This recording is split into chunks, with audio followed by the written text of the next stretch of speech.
In a world of infinite options, dating apps, and constant connectivity, attracting someone special has become more challenging than ever. Women today, especially those considered highly desirable, don't just have a few options. They have dozens, sometimes hundreds of men vying for their attention.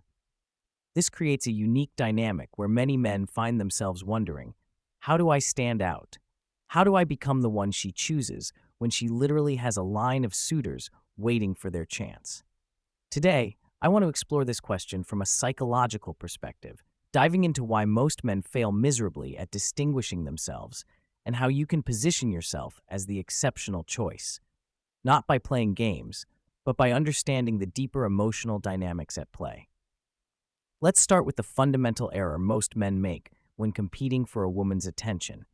They try to outdo the competition on superficial factors: more compliments, more expensive dates, more desperate attempts to show interest. The problem is, when you adopt this strategy, you're already playing a losing game.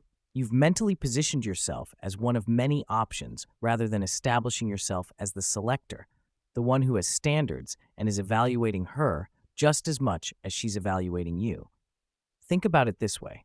When something is easily obtained, we naturally assign it less value. It's basic human psychology. When a man presents himself as immediately available, constantly accommodating, and overtly eager, he signals low value. Not because he actually has low value, but because his behavior communicates that he sees himself as lower in the relationship hierarchy. This is the first paradox you need to understand. Trying too hard makes you less attractive, not more. So what's the alternative? It starts with a complete mindset shift. Instead of asking, how can I impress her? Ask yourself, is she the right fit for what I'm looking for? This isn't about playing hard to get. It's about genuinely being selective and having standards. It's about approaching interactions with genuine curiosity rather than desperate hope. When you truly embody this perspective, everything changes. Your body language, your conversational patterns, even the emotional energy you bring to interactions. The second critical component is emotional distinctiveness. Most men try to attract women through logical means, demonstrating status, wealth, or conventionally attractive qualities. But women make relationship decisions primarily based on emotion, not logic. They choose the man who makes them feel something unique, something they don't experience with other men. Let me give you a concrete example. Imagine she's talking about a difficult situation at work. The average guy immediately jumps to problem-solving mode. You should talk to your manager. Or, have you tried this approach? While well-intentioned, this response is forgettable. The exceptional man might instead say, that sounds challenging. What I admire is how you're handling this with such composure. What do you think is the core issue here?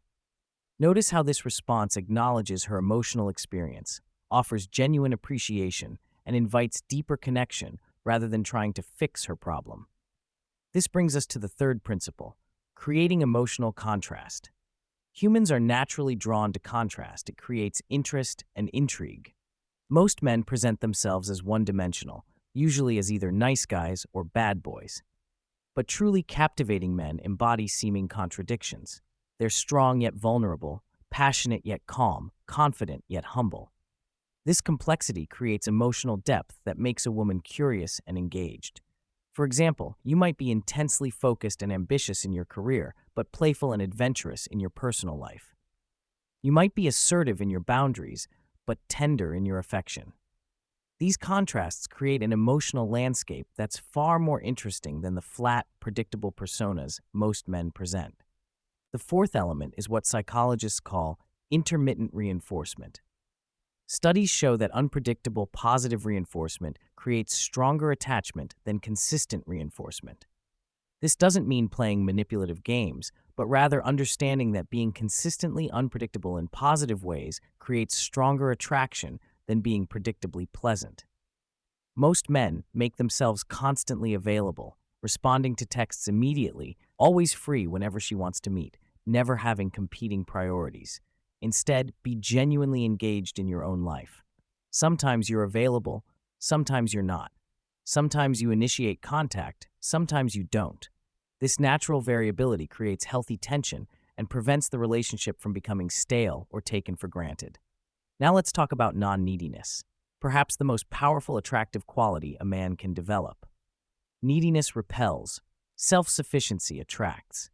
This means having a fulfilling life independent of any romantic relationship. It means being emotionally complete on your own rather than seeking completion through another person. When you genuinely don't need a particular woman to choose you, paradoxically, you become much more likely to be chosen. This leads to another critical distinction: scarcity versus abundance. Men operating from scarcity think, I need to lock down this opportunity because who knows when another will come along. Men operating from abundance think, I enjoy this connection, but I know my value and I trust that I'll connect with the right person at the right time. The scarcity mindset creates pressure and desperation. The abundance mindset creates freedom and authentic connection. Consider how this plays out in conversation. The man with a scarcity mindset overthinks every word, tries to say the right thing, and comes across as inauthentic. The man with an abundance mindset speaks his truth calmly, isn't afraid of silence, and communicates with genuine conviction rather than desperate people-pleasing. Let's move to something practical: creating memorable emotional experiences. The man she ultimately chooses isn't the one who checks the most boxes on paper. It's the one who creates feelings and experiences she can't find elsewhere. This might be through adventurous dates that break from the mundane dinner and drinks routine. It might be through conversations that explore depths most people never reach.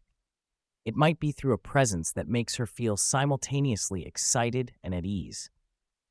Remember that emotions create memories far more effectively than facts or logistics.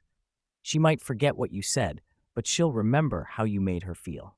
So focus less on impressing her with achievements and more on creating emotional resonance. Another dimension often overlooked is what I call the power of invitation versus pursuit. Most men pursue, they chase, convince, and try to win over. The exceptional man invites. He creates a compelling vision and invites her to join him on his journey. This shift from "let me prove myself to you" to "this is who I am and what I'm about, I'd enjoy your company if you're aligned," is transformative. For example, instead of asking, "Would you like to go on a date with me sometime?" you might say, "I'm exploring this fascinating new exhibition Saturday afternoon. It seems right up your alley based on what you've shared about your interests. I'd enjoy your perspective if you'd like to join." The first approach seeks approval. The second extends an invitation into your world. Now, let's address perhaps the most counterintuitive principle: the willingness to walk away. Nothing communicates value more clearly than being willing to lose something rather than compromise your standards or dignity. This isn't about ultimatums or manipulation. It's about having a core of self-respect that prioritizes compatibility and mutual investment over merely securing a relationship at any cost. When she senses that you're evaluating the relationship just as carefully as she is, that you're not just grateful for any attention she provides, the entire dynamic shifts. You move from being an option to being a decision maker, from contestant to judge, and in that shift, you immediately distinguish yourself from 99% of the men she encounters. This brings us to a fundamental truth about attraction. We value what we earn more than what's freely given. When you require a woman to bring her best self to the relationship, to earn your continued interest through her character, values, and how she treats you, you create the conditions for genuine respect and attraction. The man who gives away his approval and attention without standards may think he's being kind, but he's actually signaling that his time and presence have little value. Practically speaking, this means setting healthy boundaries from the beginning. It means calling out disrespectful behavior calmly but firmly. It means sometimes saying no to requests that don't align with your priorities. These small acts of self-respect communicate volumes about your value. Let's also discuss the role of mystery and disclosure. Most men reveal too much too soon in their eagerness to connect. They lay out their entire life story, express intense feelings prematurely, and leave no room for curiosity or discovery. Instead, practice strategic disclosure. Reveal yourself gradually, layer by layer, maintaining elements of mystery that invite her to want to know more. This isn't about being secretive or creating false intrigue. It's about understanding that human curiosity is a powerful, attractive force, and that discovery is more engaging than immediate full access. Finally, remember that genuine confidence, not arrogance, but quiet self-assurance, is the foundation upon which all these principles rest. Confidence comes from self-knowledge. Subscribe for more useful content.